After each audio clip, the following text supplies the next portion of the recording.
to the point. Magandang gabi po sa ating lahat. Welcome sa ating palatuntunan, Lakbay Katoliko. Sige, muli po nagbabalik to yung lingkod, Brad Eugene Gapo, Defensor Katoliko. At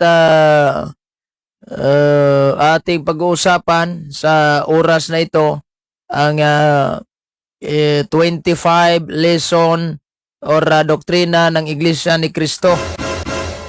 Tignan natin to kung ano yung kanilang mga tawag nito, doktrina. Para alam naman natin ito, kasi may mga Iglesia ni Cristo na atake ng Katolika. Laging inatake ang ating simbahan. Pero tignan mo itong 25 lessons nila. Tignan mo itong 25 lessons nila. Katawa-tawa, bakit dinawit pa ito simbahang Katolika? Bakit dinawit pa ito simbahang Katolika? Straight to the point. Muli, bago pa natin ito tatalakayin, manalangin muna tayo. In nomine Patris et Filii et Spiritus Sancti. Amen. Hail Mary, full of grace, the Lord is with you. Blessed art thou among women, and blessed is the fruit of thy womb, Jesus. Holy Mary, Mother of God, pray for us sinners, now and at the hour of our death. Amen. Glory be to the Father, and to the Son, and of the Holy Spirit, as it was in the beginning, is now, and ever shall be, world without end. Amen. In the name of the Father, and of the Son, and of the Holy Spirit. Amen. Okay. So, magandang gabi po sa ating lahat. At sa lahat ng mga nanonood sa ating live, magandang gabi po sa inyo. Welcome sa ating palatuntunan. Ngayon, isisiwalat natin itong 25 lesson ng Iglesia ni Manalo. Ating alamin natin to kung ano ba itong kanilang doktrina. Kasi, ang pinagtataka ko lang kung bakit itong doktrina ng Iglesia ni Felix Manalo ay sinasali nila ang Katoliko sa kanilang sariling doktrina. Di ko alam. Sa dinami-dami ng simbahan, natatag ng ordinaryong tao, bakit Katoliko pa? Straight to the point. Ito yung pag-uusapan natin. Gandang gabi sa lahat. Watching from Toby Barian, proud Catholic. Salamat po. Ito namang si Missionary Faith. Magandang gabi po sa inyo, sir. Brad, si Brian Tolentino, magandang gabi po sa inyo. At dyan sa lahat ng mga punto por punto at sa lalong-lalo na po kay Reverend Father Darwin Gitgano, magandang gabi po sa inyo. At nawa po nasa mabuti po tayong kalagayan despite of many problems that we have, no? Dasal lang tayo sa Panginoon. Kaya natin yan. Malagpasan natin yan, no? Hindi tayo tatalikuran ng ating Panginoon. Anyway, dyan sa maya, no? Sa lahat ng mga nanonood sa ating live ngayon, magandang gabi po sa inyong lahat. At kanina, yung may pumasok sa ating Bisayan episode, isang kasapi ng Aglipayan Church na tatag ni Isabelo de los Reyes at Gregorio Aglipay, ang tatag niya. At sinabihan pa tayo raw piki. So kaninang umaga, you have we're tackled about yung pinag-uusapan natin tong Novus Ordo na misa na simbahang Katolika na may mayroon na palang Little Pope. Oh, no! So, ayan yan nga yung sinasabi ko, the church is not being stagnant. Hindi tayo stagnant para hanggang dito na lang. We have gone. Ginawang easy ang banal na misa para maintindihan ng mga marami. So, ito, mag-iba tayo itong 25 doctrines of the Iglesia ni Cristo. Bago ka po bautismuhan, kailangan mag-undergo ka ng 25 lesson. Ang tanong, nasa Biblia ba ito? Kasi tayong mga Katoliko, meron tayong tinatawag na apologetic seminar. ikatikay sa mga tao. Yung apologetic po kasi, tuturuan ka ng doktrina sa simbahang Katolika para alam mo kung paano sagutin ang mga paratang ng mga ibang sikta laban sa atin, because we are the true Church of Christ. Now, siyempre, pag doktrina yung pinag-uusapan natin, kung doktrina natin, na to normal, atin yan. Kung mayroon man tayong banggitin na ibang relihiyon, ay ginagawa lang natin example yan. Halimbawa, shall we say, nagbanggit tayo ng simbahan, dalawa lang. Itong tatag ng Pinoy, si Felix Manalo, itong tatag ni Gregorio Aglipay, na Aglipayan Church, ay tayo lang ng mga tao, nag-claim sila na sila ito na normal yan. Kasi ginagawa natin sila ng kinukuna natin sila ng tawag nito, yung example, yung hindi talaga sila tunay. Ngayon, ang nangyari nitong doktrina sa iglesia ni Felix Manalo, by the way, magandang gabi itong si Sister Ana Gaviola Florendo Darasin. Magandang gabi po sa inyo, ma'am. Bro, good PM. Batikusin mo na yung ANC kulto para mabuking. Kasi, kawawa, yung mga membro nila, hindi alam kung ano yung first doctrine nila, pangalawang doktrina, hindi nga alam. Pero, teka lang, di ba doktrina ng ANC to? Bakit tinakol natin tong Katoliko? Ano bang pakialam natin doon sa doktrina ng ANC? Para aware tayo na ganito yung tinuro nila. Kasi kapag tayo po'y akayin nila, kasi meron yan silang dapat sa in the end of the year, kailangan may dala kang pito na galing Katoliko, doktrinahan mo. Gandang gabi, God bless you whole, Tay Maria. Salamat ya pala, Now, para alam natin, tingnan mo itong, hindi ko alam, nakakatawa yung doktrina nila. Una, ang doktrina po nila kasi first is kailangan mong maniniwala na ang Biblia ay salita ng Diyos. Sa Biblia nakasulat ang salita ng Diyos. Walang problema.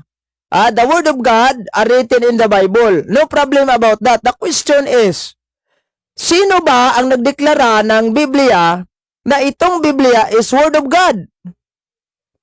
Hindi naman Iglesia ni Cristo na tayo ni Tatang Manalo. Hindi. To the point. Pangalawa, tayo pong Katoliko ang mismong nagdeklara sa Konsilyo ng Trinto at saka sa Katargo na itong Biblia ay the Bible ay naglalaman ng mga salita ng Diyos. In short, the Bible is a word of God. Pero hindi lahat na lang. Puro word of God yan. Kasi kung sa Biblia kasi mayroong word of Satan, mayroong word of Pharisees, mayroong word of the apostles, halo-halo. Pero mostly po kasi sa Biblia ay dedication yan sa Panginoon. Kaya nga, ang tayong Katoliko ay nag-specify na ang Biblia ay naglalaman ng mga salita ng Diyos. It contains the Word of God. Pangalawa, ang tunay na, ito yung una nila yan yung una nilang doktrina. The Biblia, normal na lulutuin ka, talaga, Biblia lang ang nakasulat na salita ng Diyos. Pero tayong Katoliko, may mga, halimbawa, itong revelation ni Sister Faustina, di ba? Nagpapakita sa kanya si Kristo. Kaya nga mayroon tayong divine mercy. Wala na yan sa Biblia. Yung mga sinasabi ni Kristo, hindi yan na-record sa Biblia. Pero pinaniwalaan natin Katoliko yan. As Word of God pa rin yan. Kasi si Kristo nagsalita, God siya Maliban na lang doon sa Iglesia Manalo, dahil hindi po sila naniniwala na si Kristo is ang Diyos. Straight to the point. Ito, pangalawa. Yung pangalawang doktrina nila, ang tunay na Diyos dapat nating kilalanin at sambahin na itinuturo sa Biblia ay ang Ama na lumalang sa lahat ng bagay. Kaya nga, ever since, they do not believe the divinity of Christ. Kasi ang Ama lang, wala namang problema kung tinatawag natin na ang Ama ang tunay na Diyos, totoo yun. Ang anak tunay na Diyos din. Di ba? Maraming beses na tayo nagbanggit ang translation sa Biblia na yan yung pangalawang doktrina nila na the true God should be recognized and worshiped from the Bible is the Father created all things. Si Kristo ay nagiging, ito, natandaan ko itong isang teachers na ng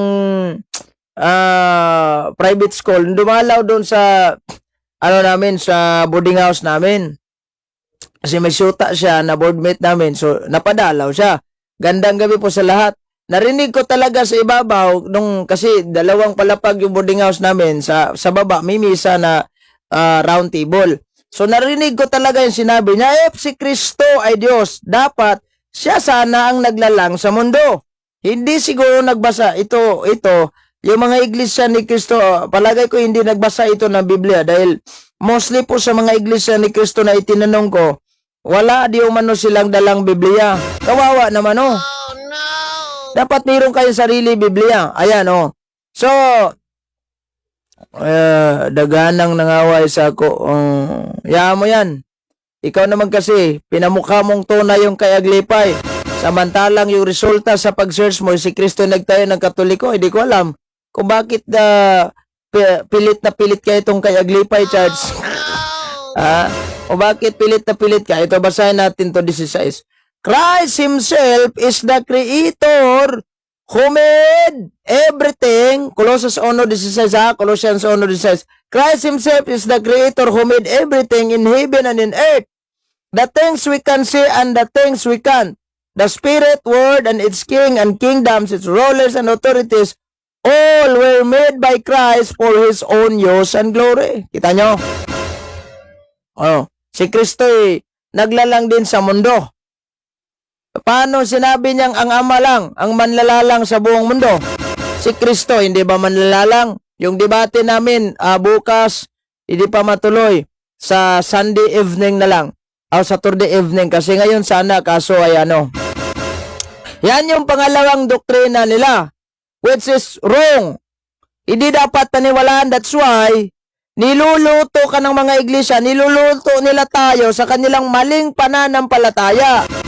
Kaya nga, in the first place, pag ikaw na iglesia na tatag ni Tatang Manalo, kahit hampasin ka pa na Biblia, you do not believe the divinity of Christ kasi niluluto ka na sa pangalawang doktrina nila. Okay, pangatlong doktrina nila. Straight to the point. Hindi totoong pare-parehong Diyos ang lahat ng hindi totoong pare-parehong nasa Diyos ang lahat ng iglesia. Tama. Isa lang ang sa Diyos. Pero, ang question, the big question, bakit kayo nag-claim na iglesia ni Kristo kayo in the first place? Hindi kayo naniniwala na si Kristo Diyos. Dapat sa inyo, tawaging iglesia ng tao na lang. Straight to the point. Dahil iglesia ng tao kayo, kasi tao lang si Kristo para sa inyo. Tignan nyo nga itong Philippine history na may problema sa inyo. Ayan tignan natin, basahin natin itong chapter 20, the freedom of religion. Sa baba ito. Hindi ko na lang babasahin yung sa taas, masyado na mahaba. Ayan because of the freedom of religions na binigay sa atin ng American Heritage, ito na. Some Filipinos started new religion and cults. But this did not believe in Jesus as both God and man. Yung hindi naniniwala na si Kristo Diyos at tao in 1914, noong 1914 ba, 1914, Felix Manalo founded the Iglesia ni Cristo which used the name of Christ but did not believe in Jesus as God. Nagtayo siya ng kanyang simbahan pero hindi naman naniniwala na si Kristo Diyos. Dapat sa inyo, tawagin kayo ang iglesia ng tao. Mayroon ako nakausap, noon pa yun, ayun ko, iwan ko kung anong tao na yun, wala pang COVID. Doon sa ilog, habang naglalaba, kung may matanda doon na naglinis ng kanyang nyugan, yung lupa siguro niya yun. Nakatambay siya sa gilid ng sapa while naglalaba ko, sinabi ko, tay, iglesia ka ba tay? Kasi ako, may tao, pag makakita kong tao, lalong-lalong sa mahilig akong magtanong kung ano klase relihiyon. At sabi niya, Katoliko po ko. Katoliko. So, yung Iglesia ni Cristo ta, di ba, madami yun sa barangay nyo, sao? Dami yun. Bisaya, tinagalog ko na lang. Ang dami yun. Pero nagtataka ko sa kanila, bakit tinawag silang Iglesia ni Cristo? In the first place, di naman sila naniniwala na si Cristo Diyos. Tama naman. Tama naman yun. Dapat sa inyo, at tawag sa inyo, Iglesia ng tao. Dahil tatag lang po kayo ng tao. Hindi po kayo tatag ng Panginoong Diyos. Tama yung sinabi nyo sa pangatlong doktrina nyo na hindi totoong pare-parehong sa Diyos sa lahat ng Iglesia. Tama yun. At saka in the first place, kayo, mga panirang damo kayo. Tignan yung doktrina nyo, yung Pasugo Magazine. Basahin natin to. O yan o, sa pahina 42, ato yung banggit. Ang iglesia ang tinutukoy kung sa gayon ay laganap sa buong mundo, ang iglesia na nag-aangking siya ay universal at laganap sa buong mundo ay ang iglesia katolika. Saang source? Catholic Catechism, Part 2, page 146. Ito kinuha nilang source. Meron sila payag dito sa unang, ayan o, may title. Tignan mo. Ang mga anak na tumalikod na iglesia. Sino kaya ito mga anak na tumalikod sa iglesia? Una, mula sa iglesia katolika, galing daw sa iglesia katolika. Lumitaw ang maraming sikta at relihiyon, kabilang na ito, ang iba't ibang denominasyong protestante. So, mayroon palang nagsilitawan. Question, sino ba itong nagsilitawan? Katoliko ba ang nagsilitawan? O ito, basahin natin itong Pasugo pa rin nilang welcome ka, Iglesia ni Cristo. Sino ba kayo itong lumitaw? Ayan na, pagpasensyahan na muna itong banat natin kasi talagang tago sa puso ito. Pag alam ko may iglesyang magagalit, ayan nyo na lang. Nagsimula ang Iglesia ni Cristo sa mga huling araw nang natatag ang unang lokal ito sa Maynila noong Pilipinas noong Hulyo 27, 1914. Ito nakabanggit din dito sa kanilang Pasugo Magazine na sila po'y lumitaw lamang. Ibig sabihin pag lumitaw, edi talagang sila yung kasali na siguro, kasali na hindi siguro sa mga simbahang, ayan yan. Sa pahina 43, basahin natin to. Nagsimula sa isang tao ang Iglesia ni Cristo na lumitaw sa Pilipinas noong 1914, ang pinakamasaklap pa po dito, kung tuloy natin ito pagbasa, ginawang Diyos nyo si Manalo. Oh no! Ayan o. Ngayon, lumaganap na ito sa buong mundo. Ba? Uy. Nagiging katoliko na rin kayo. Wow naman, oo. Nagiging katoliko na, lumaganap kayo. Lumaganap. Oh. Nangyari ito dahil sa dakilang Diyos na pumatnubay kay kapatid na Manalo, ang siya ring Diyos na tumutulong kay kapatid na Manalo. Nagiging Diyos na rin ito si Manalo nyo. Nilutaw dol. Itagalog mo na lang dol Kasi, sige lang, okay lang. Kasi babasahin ko lang yan sa Tagalog dol. Tagalog section tayo ngayon dol. Sino kaya itong lumitaw? Binasa natin, ang iglesyang tatag ni Felix Manalo ay siyang lumitaw. Question, ano itong mga lumitaw? Pasugo pa rin, basahin natin. Ang lahat ng siktang ito ay katuparan sa hinulaang mga pansirang damo na inihasik ng kaaway ng anak ng tao. Lahat ng relihiyong ito ay hindi kay Kristo. Kaya nga, tama naman yung sinabi nyo sa pangatlong doktrina ninyo, hindi totoong pare-parehong sa Diyos ang lahat ng iglesia. Kasi sino yun? Kayo, hindi kayo. Ang tunay na sa Diyos. Sino? Magbasa tayo ng Pasugo ulit. Baka hindi alam ng mga iglesia ni Manalo. Ang kanilang mga Pasugo, payo ko sa inyo, mag-aral kayo sa sarili nyo doktrina. Dahil, diyan mo malalaman, mabubuksan yung isip nyo. Si Brother Noel Salazar Dumayak, magandang gabi po sa inyo. Gandang gabi sa iyo. Ito, basahin natin to. Pagpasensyahan na muna itong Tagalog natin Dahil Bisaya tayo, kaya binigyan natin to mga kapatid natin na hindi nakakaunawa ng Bisaya. Magtagalog tayo. Minsan lang to. Kada gabi po ito yung section Tagalog natin. Bukas, pwede tayo. Pero depende yan sa pagmayano. Even the, ito, Pasugo, July to August 1988. Even the secular history shows a direct time link between the Catholic Church and the Apostle, leading to the conclusion that the true Church of Christ is the Catholic Church. Oh, kita nyo? So, totoo. Yung sinabi nyo, hindi totoong pare-parehong sa Diyos sa lahat na iglesia, totoo yun at kayo yun. Kayo yun. Straight to the point. Pangapat. Ano yung pangapat na utos po, yung doktrina nila, kasi 25 po ito. Pangapat, utos ni Kristo na sinumang ibig maligtas ay dapat maging iglesia ni Kristo. Check ba ito? Check. Tama sila, pero sinong iglesia na ito na binanggit nila na iglesia ni Kristo? Hindi ang tatag ng ating hindi ang tatag ng ating kababayang Pinoy. Na si Felix Manalo. Straight to the point. Hindi kayo. Dahil ang tunay na iglesia ni Kristo ay ang Katolika. Bago lang natin binasa that the true Church of Christ is the Catholic Church. Leading to the conclusion. Ngayon, mayroon palang sinabi ang ating Panginoong Jesucristo. Sahin natin itong sinabi ng ating Panginoong Jesucristo. Madalas po kasi nila itong nilang gamitin itong San Juan chapter 10 verse 16. Ayan San Juan 10:16.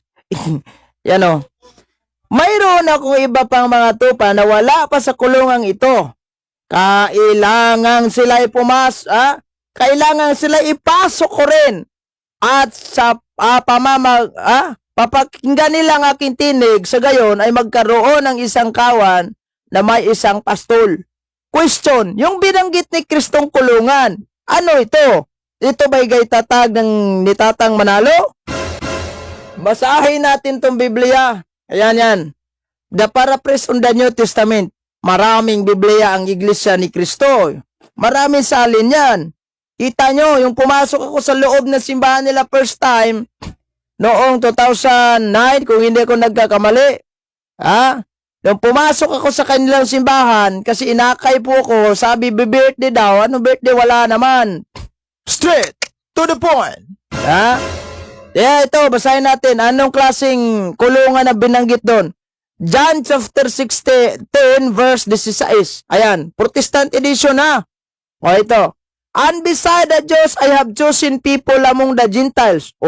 Then I must call and gathered to me. And Jews and Gentiles shall be one Catholic Church under their only universal head and shepherd. Hindi iglesia ni Manalo. So, ito sinabi nila na tawag nito yung utos ni Kristo, tama yun. That is why tawag nito Saint John, itong nagpasimuno sa pananalitang sola ecclesiam nulla salus. Diba? Itong isang magiting na santo po natin yan, si Saint Cyprian of Carthage, noong 258 AD, sinabi niya, hindi sola, sola naman, extra ecclesiam nulla salus. Ibig sabihin nun, outside the Catholic Church, there is no salvation. Referado yan doon sa sa sulat ni St. John, 1 John chapter 2, verse 18 to 19, na magiging anti-Kristo ka kapag ikaw po ay hindi belong to the fellowship of Christ. That is why,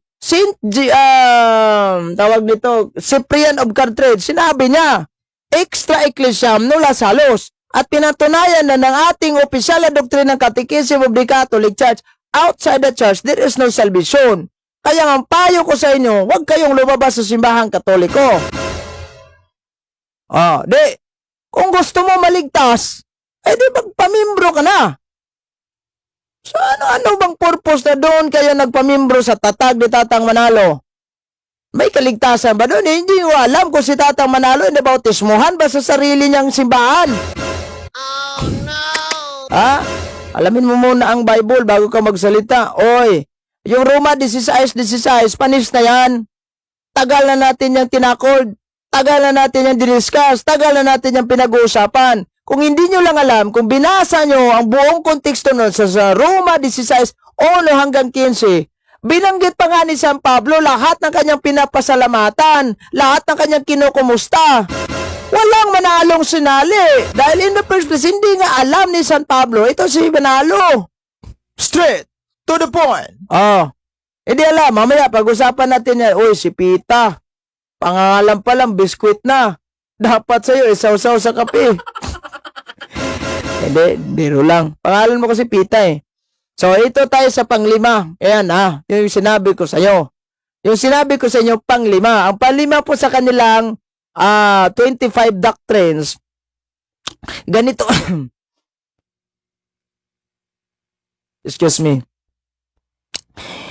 Ang dahilan kung bakit ang kaligtasan niya ang dahilan kung bakit ang kaligtasan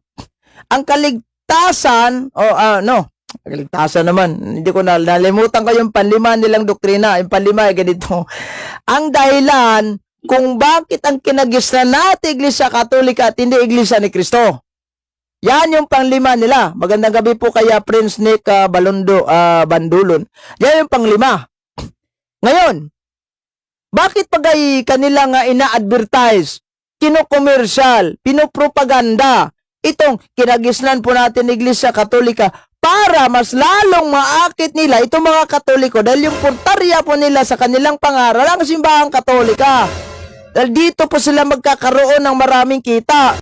Wala namang Iglesia ni Cristo nagkaka-interest sa born again, sa Baptist, sa Alayan, sa Methodist dahil maliit lang po membro nila. Straight to the point. Maliit lang po membro nila in the first place sa totoo lang. Ngayon, alala ko tuloy itong ministro nilang nangaral sa radio station. Magandang gabi po kaya Sister Iris Dumayak. Gandang gabi po sa inyo, Sister. Nawa po ay nasa mabuting kalagayan po tayo.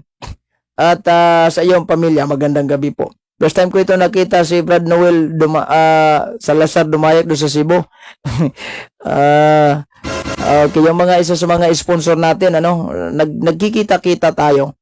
So, nangaral siya, sabi niya, ako, galing po kung Katoliko dati, yung parents ko, sa Visayan tayo, manalabtan. Panis yung pandan ninyo, bakit sa tingin nyo ba? Maniniwala yung mga Katoliko nyo? Iba ng Katoliko ngayon, lumalaban na. Lumalaban. Straight to the point. So bakit pa sabihin ninyo, bakit kinagisnan natin Iglesia Katolika? Ano bang koneksyon nun? Bakit hindi nyo sinabi sa doktrina yung kinagisnan po natin na relihiyon ay born again at hindi Iglesia ni Cristo? Baka hindi nyo alam. The Roman Catholic Church is the true Church of Christ. So kung yan pa lang, lumabas na kayo sa tunay na tatag ng ating Panginoong Jesucristo din. I tell you, frankly, Franca, you are anti-Christ. Yung sinabi ni yung mga ngaral ng Iglesia ni Kristong kapatid sa Kadiwa, yung gano'n yung pangalan na Facebook niya.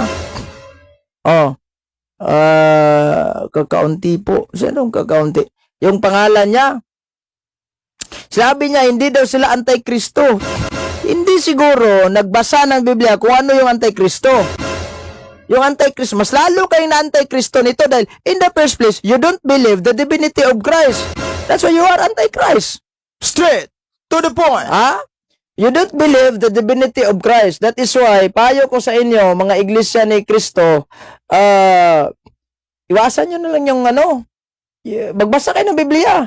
Sa Biblia, marami namang bersikulo talata.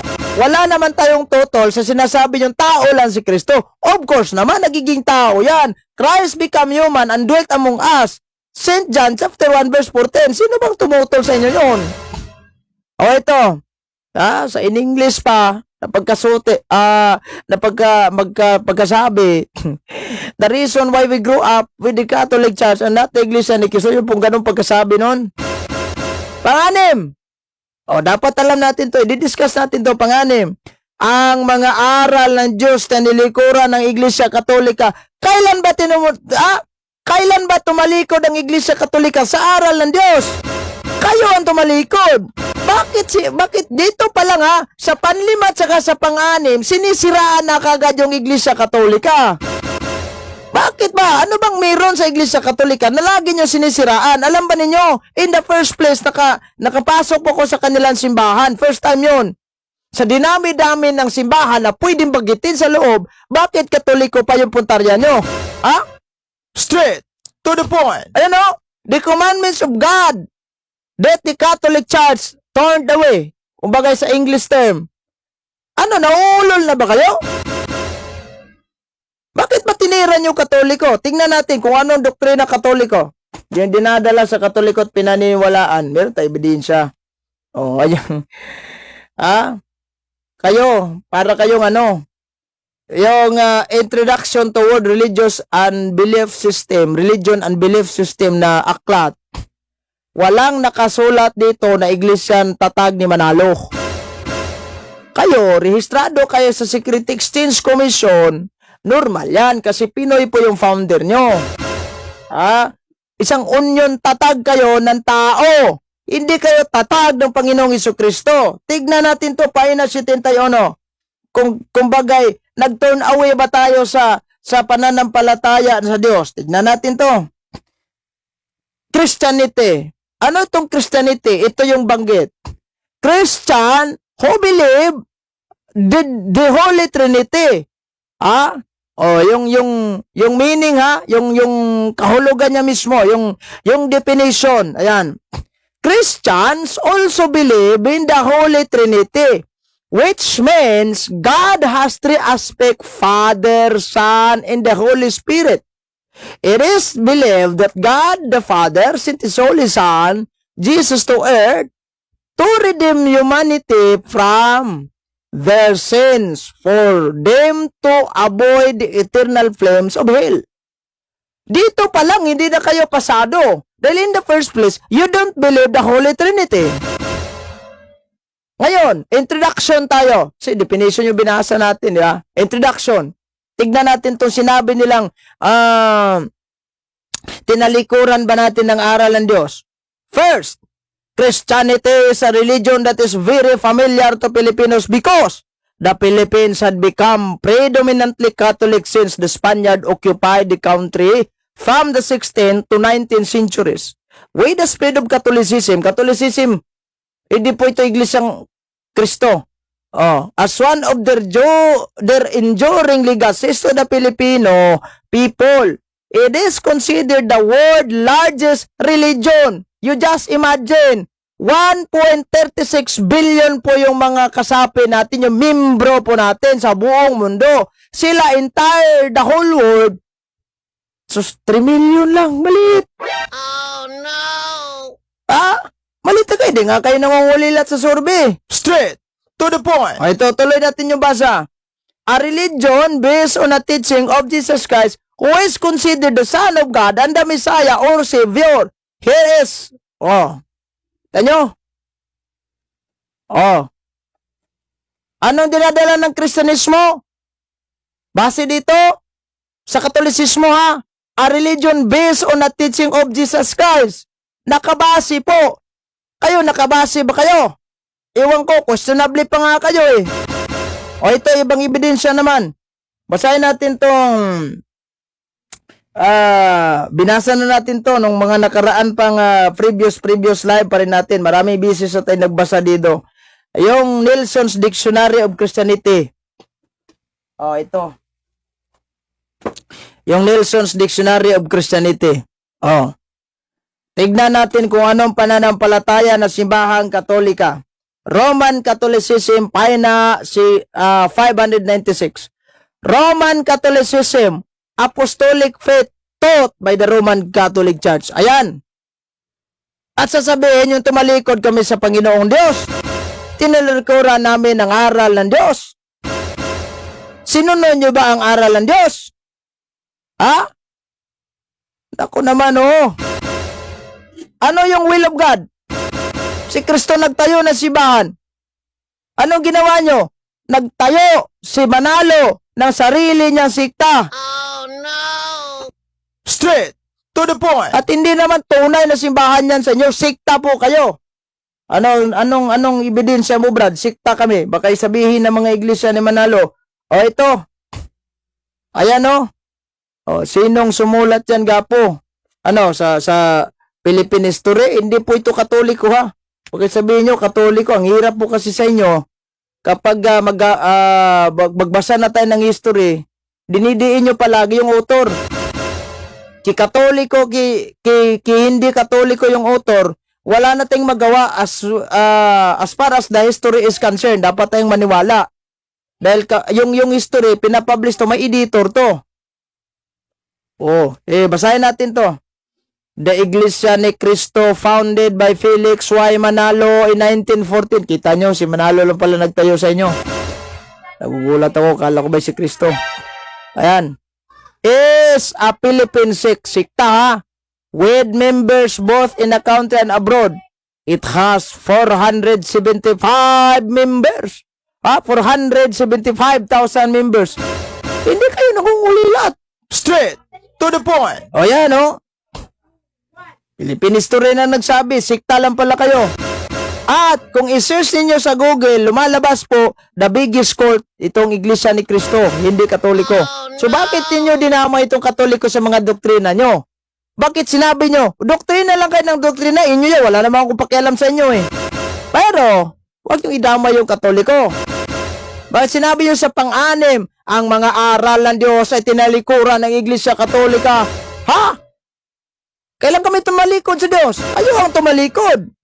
Nagtayo ang ating Panginoong Jesucristo ng simbahan, kayo lumabas. Kaya nga sinabi dun sa doktrina Pasugo Magazine ninyo, most of us, member of the Iglesia ni Cristo, are former Catholic. Ano yung Katoliko? The True Church of Christ is the Catholic Church. Sa inyo yan, mga pasugo ninyo yan eh. Oh, di ba katawa-tawa ang ginawa nyo? It's funny. Oh, pang-pito, doktrina. Isa-isahin natin to. Mahaba pa naman oras natin. Pang-pito. Si Kristo ang nagtayo sa iglesia na, nagtayo sa iglesia ni Kristo sa Pilipinas.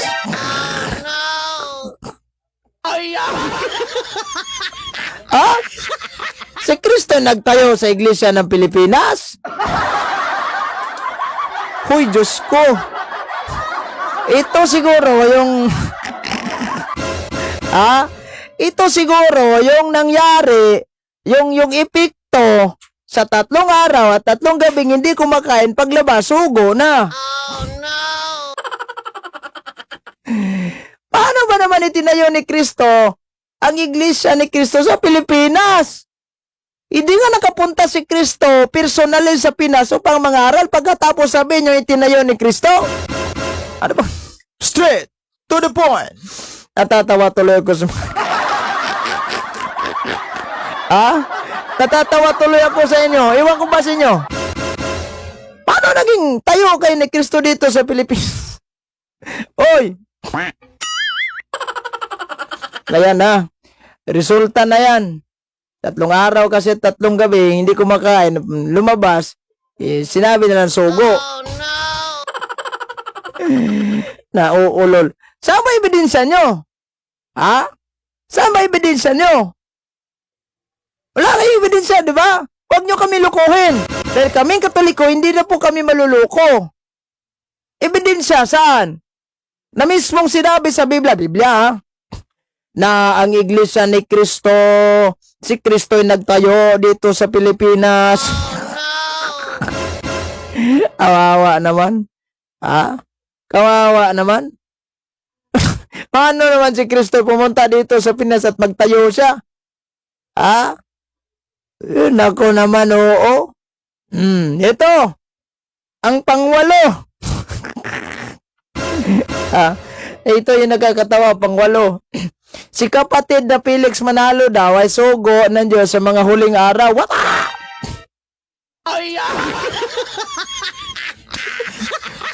Naulol na ba kayo? Di ba, madalas po kasi nilang banggitin, sulat po ni Propeta Isaiah 46:11. Ay, ito, basahin natin sa The Voice Bible. Nako naman, oo. Remember, claiming without any evidence, wala yan. Ha? May pastor dito. Ano ba talaga, Gapo? Masyado kang mayabang dahil marami kang alam pero referensya lang. Gusto mo ba magdidebate tayong dalawa without using reference and using Bible?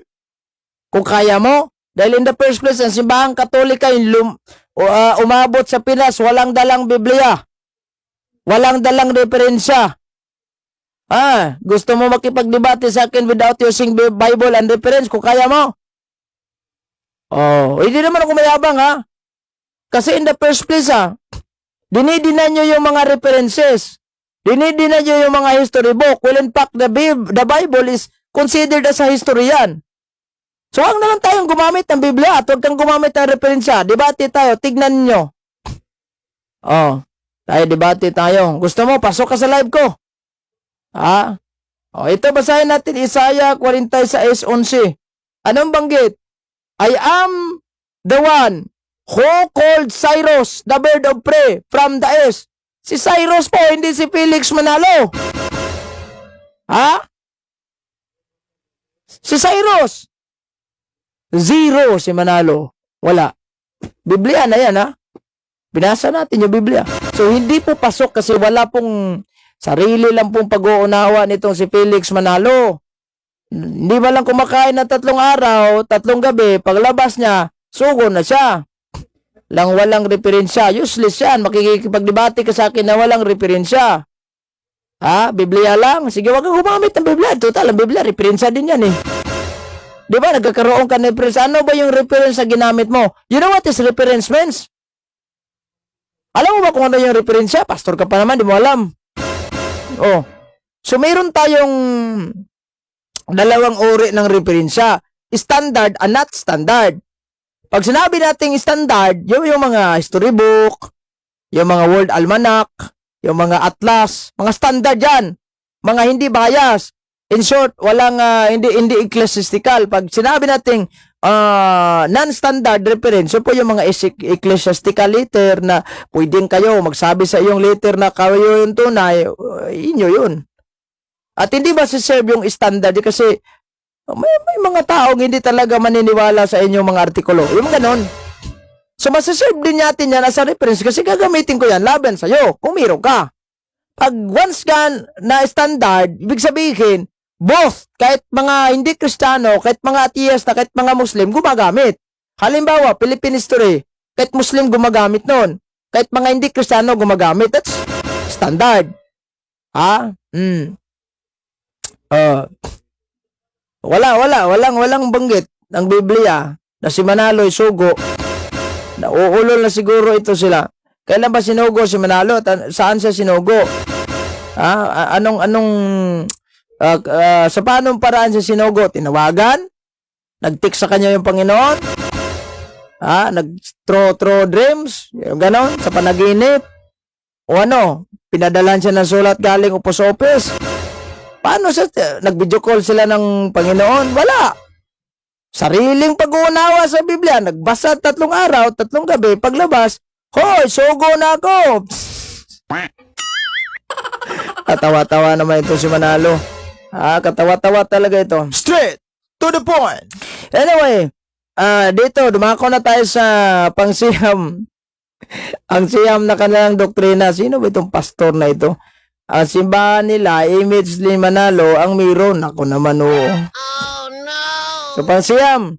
Ano po binanggit sa pangsiyam na doktrina nila? Ang dahilan ng pag-uusig ng mga iglesia ni Kristo at ang kapalaran sa naninindigan. Ang kapalaran sa naninindigan, simple lang, sa dagat-dagatang apoy kayo. Oh no! Dahil in the first place, nakikipaglaban kayo sa simbahang tatag ng tao.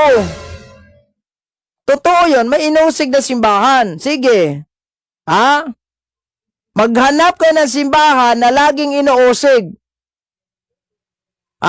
Maghanap kayo ng simbahan na sa buong mundo'y inuusig kayo? Ba't inuusig ba kayo ng born again? Inuusig ba kayo ng Sabadista? Inuusig ba kayo ng Alliance? Wala. Kayo, Iglesia ni Manalo, Iglesia ni Patutoy, Iglesia Kingkoy, Bonagin, Baptist, lahat kayo na mga siktang tatag ng tao ay nagkakaisa upang banatan ang simbahang Katolika. Kayo, nagdiyos-diyos ng mga imahe, kayo, bakit may ganito, di ba? Minsan pa nga sa ibang relihiyon, nagwasak ng mga imahe ni Santa Maria. Hindi ko alam kung nasisiraan na ba kayo ng bait o ano. In the first place, di kayo ang inusig. Oh, ang dahilan kung bakit inusig Iglesia ni Cristo. Hoy, excuse me ha. Oh, kasi po sa English translation po nito, the reason why the members of the Iglesia ni Cristo are persecuted. Hindi naman kayo pinipersecute. Ha? Kaya ko, walang gamit na referensya. Ano gusto mo topic? Kasi alam ko naman sa referensya, hindi ka naman naniniwala. Dahil in the first place, hindi kampi sa iyo referensya, kaya ayaw mo na lang. Kung gusto mo, wala referensya, kaya mo ba makipagdebate, walang Bibliang dala? Ha? Kasi yung Biblia, master natin niya sa reference. Oh. Kung gusto mo, wala referensya, huwag kang gumamit ng Biblia dahil referensya din yan eh. Diba? Yan po yung binatayan mo. So, serve as referensyan. Kung wala referensya, huwag kang gumamit ng Biblia. Bakit ginamit mo yung Biblia? Di referensya yun. Aid. And you know what is aid? Di mo alam. Mag-aral ka muna, Brad, bago ka maghamon sa akin ng debate. Ha? Mag-aral ka muna bago ka maghamon sa akin ng debate. Makatao. Yung kanina, pagpasensyahan na muna, medyo lumalaki yung mga boses natin. Ano? Share lang yun. Patunayan ko na mali ang religyong Catholic. Sige, gusto mo Biblia lang? Walang problema yan. Magdala ka na sako-sakong Biblia. Pasok ka dito. Gusto mo? Okay, sige. Gusto mo yan. Patunayan, mali ang relihiyon. Sige, saang statement sa Biblia ang nagsasabi, mali ang religyong Catholic. Huwag mong sabihin, ay Brad, mali ang religyong Catholic dahil, ito, unang banat mo. Wala sa Biblia yung magsa-sign of the cross kayo, wala sa Biblia purgatorio nyo, wala sa Biblia magro-rosaryo kayo, wala sa Biblia magdasal kayo ng santo, wala sa Biblia itong ganyan, ganun. Therefore, conclusion mo na lang, mali ang Katoliko, ganun? Ay, wrong! Mali yung stand mo. Dapat, pinatunayan mo mali ang Katoliko, mayroon kang mga dokumento. Nagsasabi sa Biblia, the Catholic Church are false religion, are wrong religion. Huwag mo sabihin na, ay, wala sa Biblia nagro-rosaryo yung mga apostol, di kayo nagro-rosaryo, mali kayo. Mali, hindi yung ganon. Walang ganon, pre, ha? Walang ganon. Ngayon, hindi po, magandang gabi kay Brother John Agravio. Hindi pinipersecute ang mga membro ng Iglesia ni Manalo. Paano ba naman kayo pipersecutin? Paano kayo uusigin? Bulok na nga kayo, uusigin pa namin yung bulok. Wala. Kasi kaming Katoliko, malaki po yung pag-ibig po namin sa inyo. We have a big love to your church. That's why, kayong mga nasa simbahang Tatag ni Felix Manalo, kung wala pa lamang naman kaming pag-ibig sa'yo, sa inyong simbahan, idit sa puwira na kayo. So because our founder, Christ is God, then God is love, kaya nga, mayroon kaming tinatawag na conversation, na mag-conversation tayo, yung synodality, at saka yung mga pamamaraan na talagang kayo po ay mabalik sa tunay na simbahan. Hindi naman kayo inuusig. Wala po, wala. Paano ba naman ako magka-interest sa inyo? Bulok na nga kayo, wala nga na santo sa inyo. Uusigin pa kayo. Kayo yung umusig sa Katoliko. Dahil tignan ninyo, sa pang-5 at pang-6 na doktrina, sinalin yung Katoliko. Di ba, pang-uusig yun? Sus na ko naman, oo. Di ba, pinipersecute yung Katoliko? Bakit? Sa tingin nyo ba, madadala nyo kami? Siguro mayroon, pero yung hilaw. Lahat ng simbahang Katolika, kapag nag-aaral lang naman sana, walang madadala sa ibang sikta. Mali yung kalawat. Sino ba sinabi mali yung kalawat? Ano bang kalawat? Komunyon.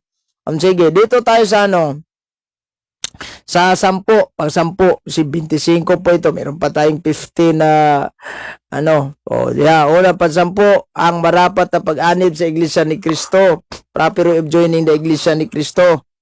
Sa Katoliko, kung ito tama naman. meron talagang pamamaraan. Pero sa atin yan, sa inyo yan. Merong baptism, tatanggap ka ng sakramento. O maliban dun sa kung gusto mong hindi ka magpare, ay huwag kang tumatanggap ng ordain of priest. Ordain sa pagkapare yung isang one of the sacrament. Kung hindi mo gustong magpare, kung gusto mo, ay doon ka. Ikaw po'y tinawag ng Diyos na magiging pare, doon ka. Wala namang mamimilit. So, good to know.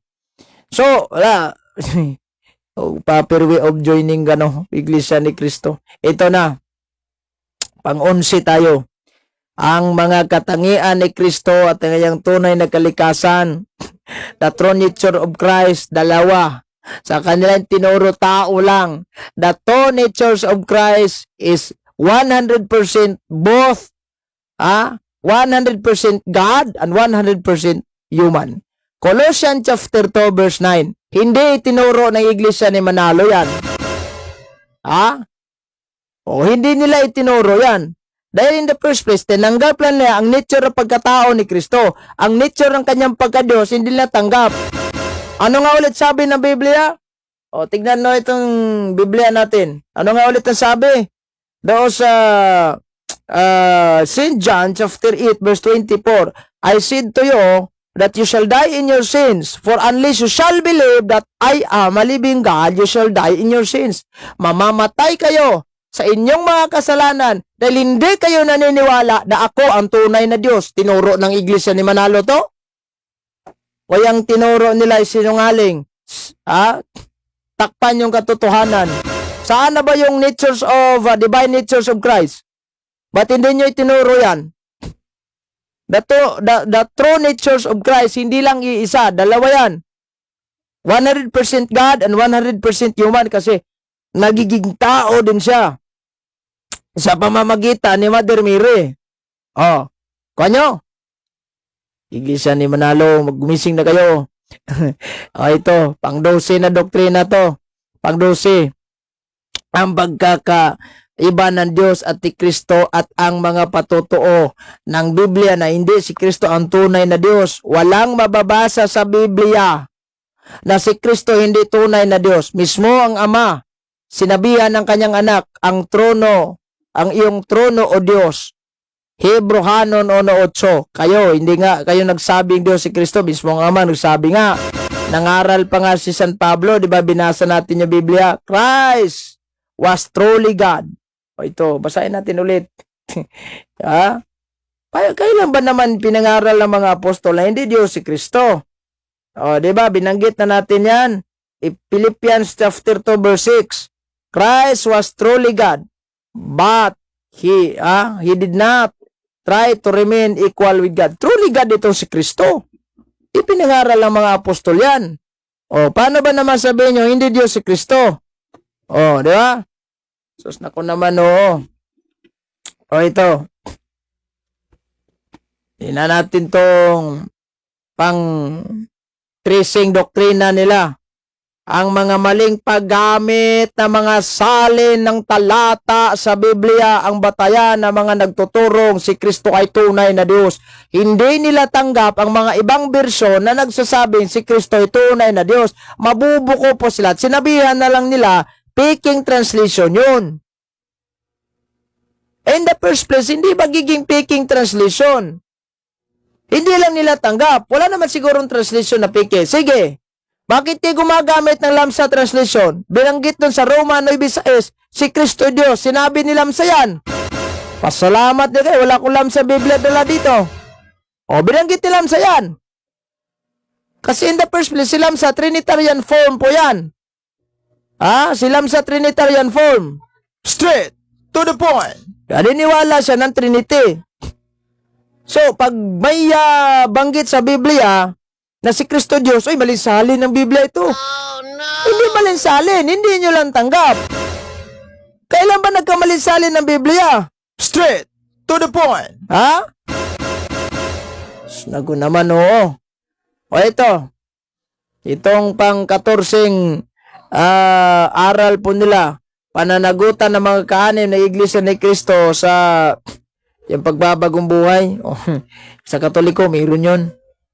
Always nga itinuro sa simbahang Katoliko yung mga Muslim moral law. Good moral, not bad moral. Kung may mga Katoliko na gumawa ng kasamaan, kahit na sinabi pa ng pare na iwasan yung mga kasamaan, tigilan na yung mga kasamaan, huwag ka nang magbisyo, meron pa rin Katoliko nagbisyo, ay that is his kanyang human acts po yan. Hindi natin masisisi. Kaya nga meron tayong freedom. Bahala ka na. Basta pinabulaanan na kita. It's up to you. Nasa sa'yo yan. Diba? So, itong pang-15. Yan yung pang-15 yan.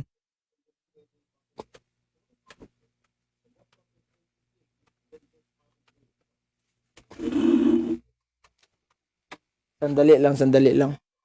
Yung, ano yan? Ano nangyari sa electric fan? Sige, mayan na lang yan. Okay pa ba itong sounds natin dyan? Meron pa ba tayong yung epic?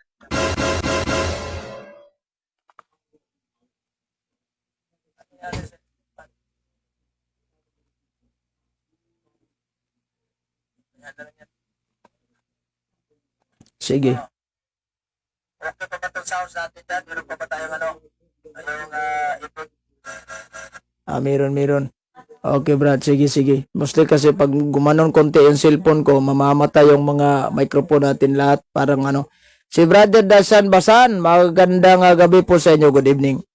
So, ayan. Dapat aware tayo, Ito. Yung pang-14, pananagutan ng kaanib na mapapagong buhay, Yung pang-15 tayo. Pananagutan sa Diyos sa mga iglesia ni Kristo, ang pagdalo sa bawat pagsamba sa iglesia. Sa Katoliko, mayroon yon. Mayroon sa Katoliko. Loud and clear, bro. Salamat. Mayroon sa Katoliko yung pag hindi ka nagsimba sa araw ng linggo without a valid reason, you commit a mortal sin. Grievous sin po. Grave sin. Kaya nga, may valid reason ka, okay lang. Pero kung wala kang valid reason, mortal na kasalanan yan. Mortal talaga yun. Yeah? Mortal na kasalanan yan. Sa Katoliko, mayroon din yan. Inire-review lang natin itong mga 25 doktrina sa Iglesia ni Cristo. Kasi po, kapag po sinasabi nila na doktrinahan ka ng 25 bago ka bautismuhan, ginawa ba ito ng mga apostolis dati? Sinabi ba ng mga apostolis na kasali ba ito sa doktrina ng mga apostolis? Kumbaga ika nga, what if lang kung mayroon? Granting without admitting ba, for the sake of the argument na talagang kasali ito sa nasa Biblia talaga ito. What if lang So, ibig bagay sabihin, ito na. Yan yung sinasabi ko. Sinabi ba sa mga apostolis kanilang doktrina na ang tinalikuran ang aral ng Iglesia Katolika, tinalikuran ang aral ng Diyos? Nakakatawa talaga itong mga iglesia ni King Koy, ito yung pang-16 po nila ang Diyos may utos na pag-aabuloy, papasalamat at pahandog. Nakikisimpatya kayo sa mga abuloy. Nakikisawsaw kayo sa mga abuloy. Ito na. Yung ba sinasabi ko sa inyo, may mga abuloy po ang Iglesia ni Kristo. At hindi kagaya sa Katoliko na tayo po ay magbigay ng offering. In the first place, hindi naman tayo pinipilit. Kung ilan yung ibigay natin, 25 centavo, wala tayong pakialam. Walang pakialam sa simbahan. Hindi naman sinabi sa simbahan na, 25 centavos lang yung bigay mo. Labas ka sa susunod, hindi naman limit. Kasi love offerings po yan. In the first place, yung mga abuloy, pasasarap paghahandog, in terms of about offering, basahin natin to Biblia. Sa Ezekiel, di ba sa Ezekiel, binanggit to sa Biblia na lahat ng mga tawag nito, yung mga unang ani natin ay dapat sa yan, sa mga pari yan, hindi sa ministro. Tignan ko dito kung mayroon ba nakasulat. Ayan, yan. Sa 44:30 sa Ezekiel. Ang pinakamainam sa mga unang bunga at ang lahat ng handog ng Israel ay nauukol sa mga pare. Gayon din ang mga pinakamasarap ninyong pagkain. Sa gayon, patuloy ko kayong pagpalain. Para po sa mga pari po tayo magbigay. Yung mga handog. Paano sa ministro kayo nagbigay? Then in the first place, sinabi doon sa Malakay chapter 3 verse 10, dalhin po sa templo, sa templo ang tinatawag na tithing o 10% ikapo nga. Ang tunay na templo, Katoliko. O ito, magbasa tayo ng Biblia kung Katoliko ba'y tunay na templo. Itong sa Leviticus 17:3, anong banggit?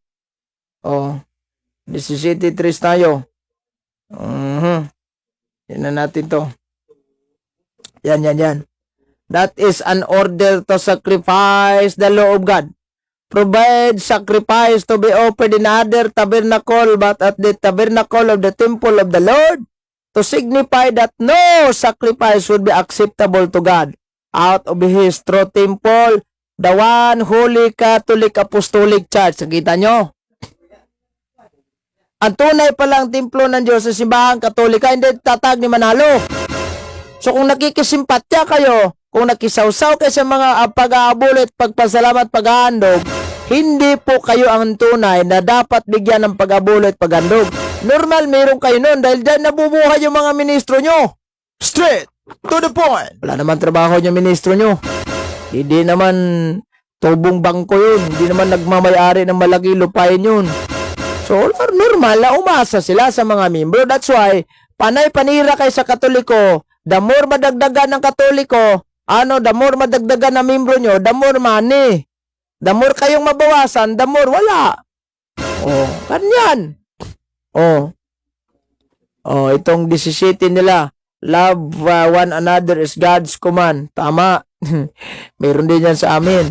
Kaya nga, kahit hindi tayo the same ng pananampalataya, tinawag kayong brad and sis. Imbes na hindi sana. Dahil in the first place, hindi naman kayo kasapi sa tatag ng ating Panginoon Jesucristo. Pero, pag-ibig po kasi pinairal na simbahang Katolika, that's why we call you brad and sis. Kahit hindi tayo magkapatid sa pananampalataya, kasi iba naman kayo. Kulto kayo, dapat tawagin kayong demonyo. Pero kaso, in Visayan term, gugma man ang Katoliko. Yeah? Pag-ibig po kasi ang simbahang Katoliko, kaya yun. Sa mga Bisaya dyan, makakarelate sa sinasabi ko. Gugma ang Katoliko. So, ito, yung 18 utos, ang Diyos na nababawal ang pagkain na tugong pag-aasawa ng pananampalataya. So, pag hindi ka iglesia ni Kristo, wag kang mag-asawa sa Katoliko. Dapat kaya nga meron akong nakilala, Katoliko siya dati. Nag-iglesia na lang dahil nadadala po sa kanyang asawang lalaki. Nadadala po sa kanyang husband. So, para sa akin, okay lang, magkahiwalay tayo kung mayroon akong chatmate dati. Maganda babae yun, iglesia, hindi iglesia yun. Hindi pa naman uso dati yung cellphone na may touchscreen. So, nag-arkila kami ng internet. Meron akong ka-chat na sa lumang account ko pa yon. Kasi ang dami ko ng account na ginawa. Nalimutan ko na yung mga password. Kaya ito na lang ginamit ko na may ito na talaga. Kasi yung old account ko is restricted yon. Kaya lipat ako dito. Kasi may mga ibang account ako. Nalimutan ko na yung password. Kasi sa isang linggo, minsan lang ako nag-open ng internet. Sino ba namang hindi makakalimot sa password? Sino bang makakatanda ka pa ba na sa isang buwan, isa lang, isang beses kasi pira, minsan mahirap. Di ba? So, meron akong kachat na iglesia ni Kristo. Inanyaya niya ako na matin daw sa kanilang pagsamba. So, nag-yes ako pero hindi ako sumama. Parang gusto ko lang na makita yung personal. Black Beauty. Sa bagay, di ko naman niligawan yun. Dahil alam ko naman iglesia. Ako kasi kapag kapag hindi ko kapananampalataya, once na napasok sa isip ko na kahit gaano pa siya kaganda, walang mangyayaring ligawan dito, pre. Dahil ibang pananampalataya ka, pre, at ayaw kong ipagpalit yung Katoliko ko sa relihiyon mo. Ito, meron din akong na-encounter, maganda babae yun. Seventh Adventist, doon ko pala nalalaman, sabi ko, di ba patay niya yung papa at mama mo? Sabi niya, nandito ko nagkatira ngayon sa ang kanyang kapatid ng papa niya or sa mama siguro, yung auntie niya. So, sino bang bumuhay sa inyo? Yung kapatid kong lalaki, Liman. Ano ba trabaho? Siya wala. Meron silang sahod, bali 7 milyon buwan. Laki talaga sahod, Liman. So, yung time niligawan ko siya, siyempre kasi pumayag naman siya sa alo ko na magkatoliko ka. Kasi sayang naman, ang ganda mo naman. Pero sabi niya, magsimba na ako ng Katoliko. Pagkatapos, simba ka na. Mahiya ako. Hanggang sa nagkahiwalay kami. Hindi nga umabot ng isang linggo. Isang linggong pag-ibig lang yun. Kasi ayaw. To the point. Ayaw ko na talaga. Ayaw ko pag hindi Katoliko. Ayaw ko dahil yan po yung madalas kang akitin, baka sa kanila ka pumunta. Bawal sa akin yan. So sa simbahan, yung pagbabawal ng pagkain ng dugo at pag-asawa ni kapananampalataya, dito wala namang sinasabi sa Biblia, sa New Testament, sa aral ni Kristo na pag hindi ka kapananampalataya ay wag kang mag-asawa. Dapat kung iglesia, wala namang ganon. Walang ganon. At sa Old Testament, meron binanggit ipakain yung dugo. Mag-uusap lang tayo pag-usapan natin yung about dinuguan sa susunod siguro na episode natin. So, itong sinasabi ba nilang prohibition of eating blood, wala namang blood na makakain. Blood na nga, kainin mo pa. Interfaith marriage are God's commandments. Yung mga hindi yung mga sinasabi nila na kapananampalataya ay huwag kang mag-asawa. Mali po yun. Wala namang binanggit ng ganun sa Biblia. So, dapat, okay lang ba, Brad, na magiging asawa ko si Tarpulana, Brad? Tarpulano, iglesia siya. Okay lang yan. Basta dalhin mo sa Katoliko. Huwag kang paakit sa kanilang simbahan. Ibang usapan na yan. Dapat bautismo pang maging alagad ni Kristo. Ang tunay na bautismo, ito po yung 19 na sa utos nila. Ang tunay na bautismo po na sa simbahang Katolika, walang mababasa sa Biblia ng mga ministro na Iglesia ni Kristo ay binigyan ng otorisasyon upang magkaroon ng magsisigawa or tawag dito, mag-perform ng sacrament o baptism. Walang ganun. Period. Kahit pastor ng ibang sikta, period. Walang ganun, pre. Straight to the point. Tama naman yun. Pero, tama naman yung sinabi nila na dapat magbautismo upang maging alagad ni Kristo. Totoo yun. Pero, dapat, alaman nyo, there is no single authorization of the ministro. Wala kang mababasa ng executive minister sa Biblia. Ito yung pang binting yung doktrina nila. Bukod sa doktrina nilang 25, mayroon pa yan 10 utos. Ito, dapat magmisyon ang bawat isang iglesia ni Kristo at matuto sa pananalangin. Sa Katoliko, mayroon to. Kaya kung saan na tayo umabot. Kaya nga yung karakter ng simbahan, dalawa. Missional and attractional. Kaya nag-attract yung mga hindi Katoliko, kahit mga atheista na-attract sa Katoliko. Mas attractional tayo because of Christ. O niya, may missional po tayo. Ano po itong tinatawag na missional? Kaya nga, marami tayong mga missional yung pare. Kung saan na tayo umabot. Kaya missional. Di ba? Sila, nagmi-mission nga. Pero ibang pakay mission nila. Ninakaw yung mga tupad ng Panginoong Jesucristo. Ibang misyon. Ahay.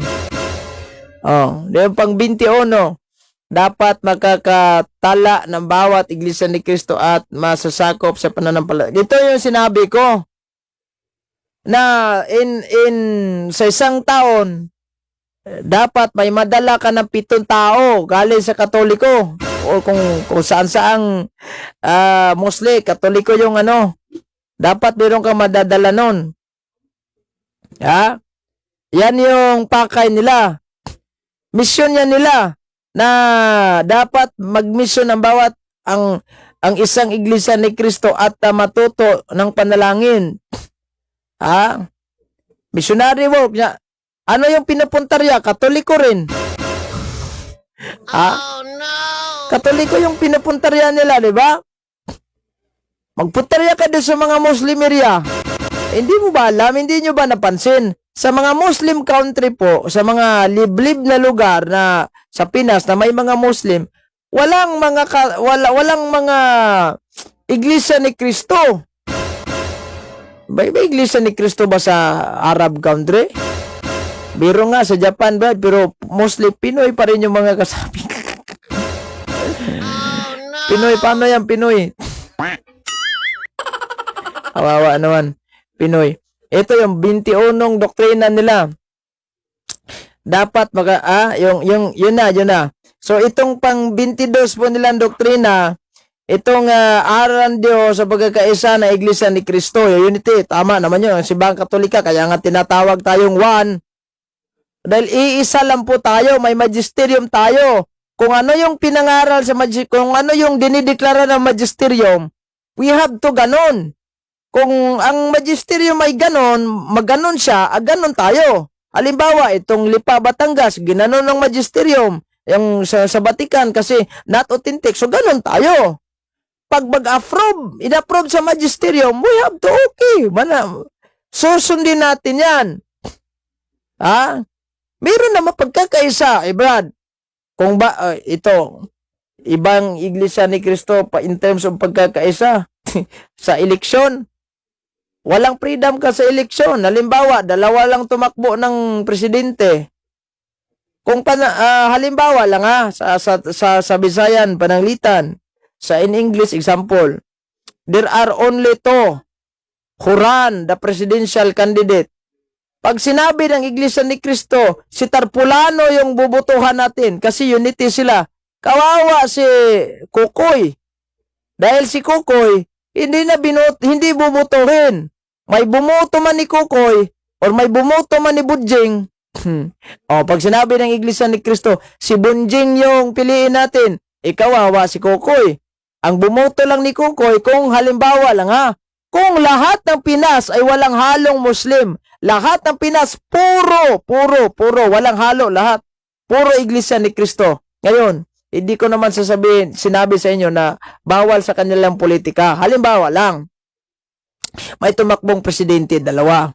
Si Kukoy at saka itong si Bunjing. Pag sinabing si Bunjing yung bubutuhin natin, kasi banal yung boto sa kanila Di kawawa naman to si Kukoy, walang bumoto kahit isa. Kasi nagkakaisa sila in terms of botohan. Saan yung freedom to choice? Wala. Diba? Useless. Ano ba naman to, Bunjing? Oy, nako. Itong pang 23 nilang aral, itong sa araw ng paghukom, no, patanggap ng pagkabuhay maguli, ang patay na nagmamana sa mga iglesia ni Kristo. Tama. Pero i-apply mo yan sa Katoliko, huwag mong i-apply yan sa inyo dahil piki kayo. Paano kayo magkakaroon ng buhay na walang hanggan? In the first place, wala kayong Holy Communion. Hindi nga kayo kumain sa katawan ni Kristo at uminom sa kanyang dugo. Diba, sinabi ni Kristo sa St. John chapter 6 verse 53 na sino mang kumain sa aking laman ay magkakaroon ng buhay na walang hanggan. That's why we have Holy Communion. Paano kayo magkaroon ng buhay na walang hanggan na in the first place, coke at biskwit lang yung nyo? Oh no! Coke at biskwit. Wala, snack. At saka, mayroon bang banal na hapunan na sa banal na hapunan na ginugunita umaga. Nauulol na siguro ito. Bukas na lang ng gabi, sis. Bukas ka na lang pasok kasi sa muro na Iglesia ni Cristo yung pinag-uusapan ko. Hindi ka naman Iglesia ni Cristo, born again ka, di ba? Sige, bukas ka na lang ng gabi pumasok kasi bukas na umaga, ala akong live, may lakad ako bukas, for almost 2.5 hours yung biyahe ko sa motor. Bro, andyan naman si Butik, bukas na lang. Kasi kapag pumasok ka, hindi naman related sa Iglesia ni Cristo yung topic mo, magiging lasway po tayo rito. Magiging hindi tukma. Kasi yung pinag-uusapan ko dito is all about 25 doctrines of Iglesia ni Cristo. Pag pumasok ka, dapat ikaw po Iglesia ni Cristo para i-counter mo yung sinasabi ko. Born again ka. Hanggang sa paikot-ikot ka lang na walang relihiyong makapagligtas. Diyan ka lang at saka imahe. Hindi ako magdidebate, bro. Sige. Bukas na lang Hindi naman debate yung pakay natin dito. In the first place, yung debate, wala ka nang moderator.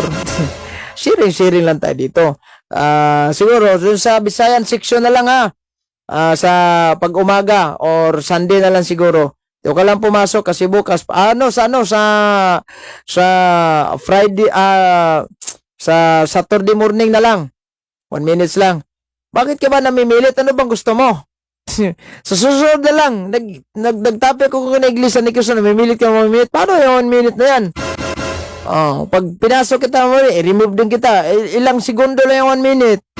Ano bang gusto mong ipapaabot? Na 1 minute lang pala, namimilit pala.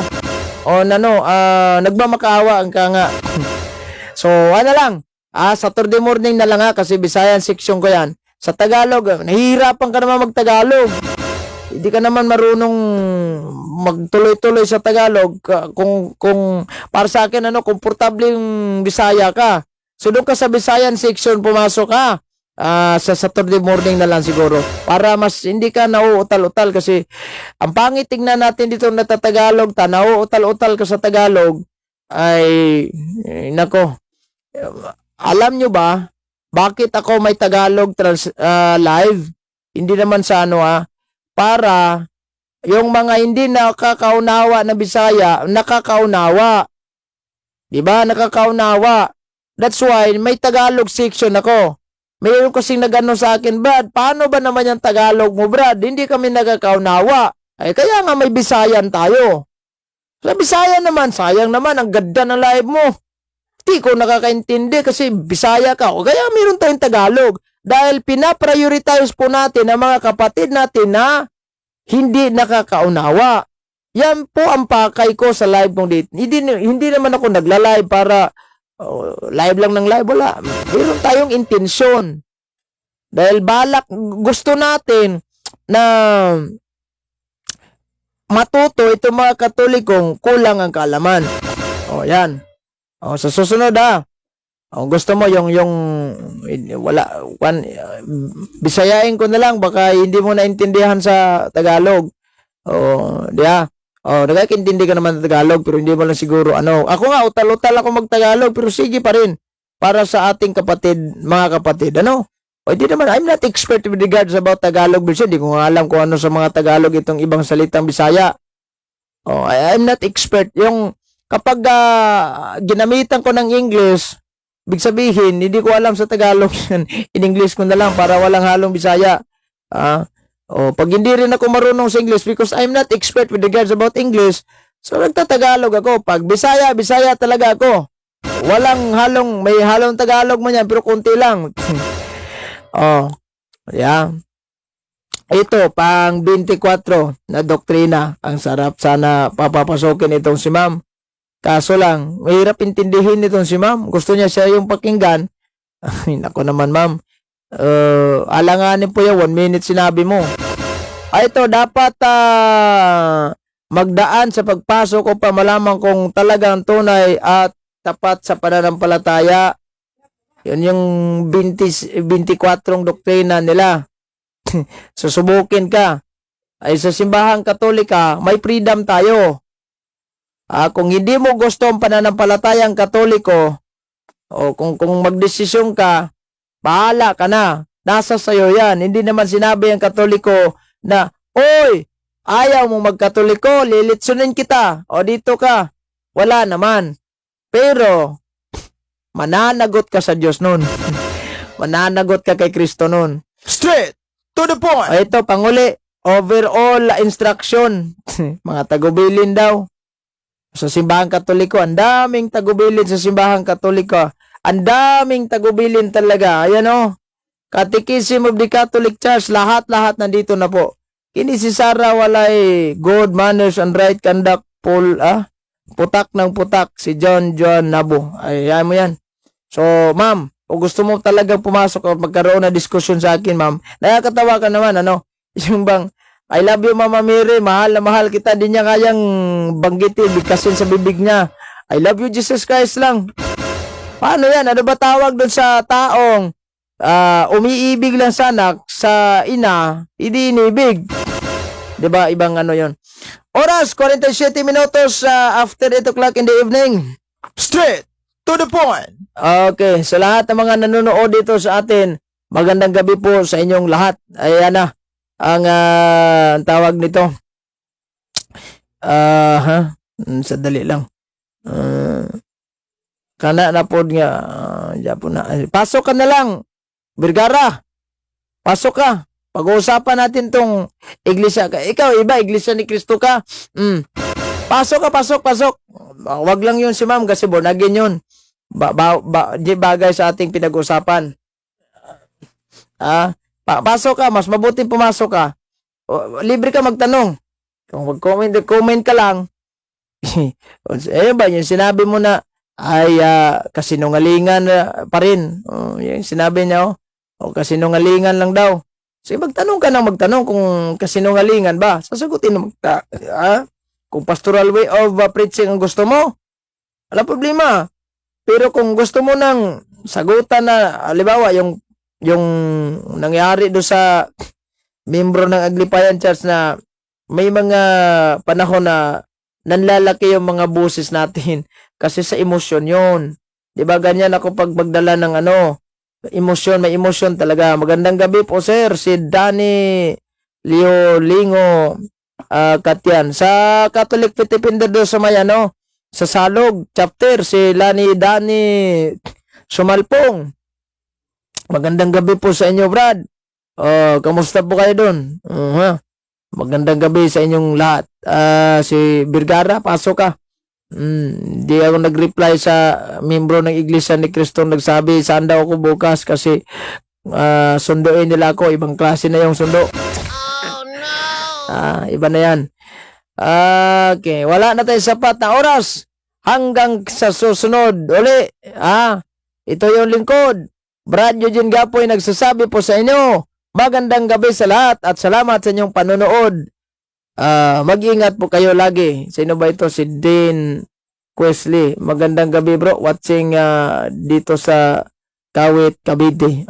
Yung mga taga Kawit, Cavite, magandang gabi po sa inyong lahat. Hanggang sa susunod muli, mag-ingat po kayo lagi. Maraming salamat po. In nomine Patris et Filii et Spiritus Sancti. Amen.